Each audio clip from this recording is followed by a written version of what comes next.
we should talk about Deborah. Deborah Love was a writer and the wife of Peter Matthiessen, the author and narrator of The Snow Leopard, my favorite book, which I continue to talk about. They were married in 1963, and Deborah died at age 44 in January of 1972. I have been incorrect, actually, in thinking that she died in January of 73. It was actually 72. So October 16th entry in The Snow Leopard. They're in the high mountains now. And Matthiessen writes, "The emptiness and silence of snow mountains quickly bring about those states of consciousness that occur in the mind emptying of meditation. The earth twitches, and the mountains shimmer, as if all molecules had been set free. The blue sky rings."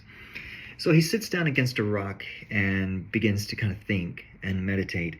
And the thing that he thinks about is this experience he had at a retreat just around the time that Deborah got sick in November of 1971. The whole group is chanting, and they're chanting this sutra over and over again, and it's swelling, and it's big, and it's powerful. And then there's a Om that they end with, and silence. And in that silence, Matthiessen feels this great benevolent presence around him. And he not only around him and surrounding him, but it's a presence that he's part of. And this is a really transformative moment for him. He refers to it as the smile, or a Buddha being. And in this moment, he has a realization that nothing was needed, nothing missing. All was already, always, and forever known, that Dee's dying, even that, was as it should be. So after recalling this winter of Deborah's death and the experience he had there in the Zendo on that November morning, he comes back to the present moment, October 16th, 1973, back in the Himalayas, and he's sitting against the rock, and he has a beautiful meditation on impermanence. And I'll kind of skip through this a little bit. Wind brings swift, soft clouds from the south that cast shadows on the snow.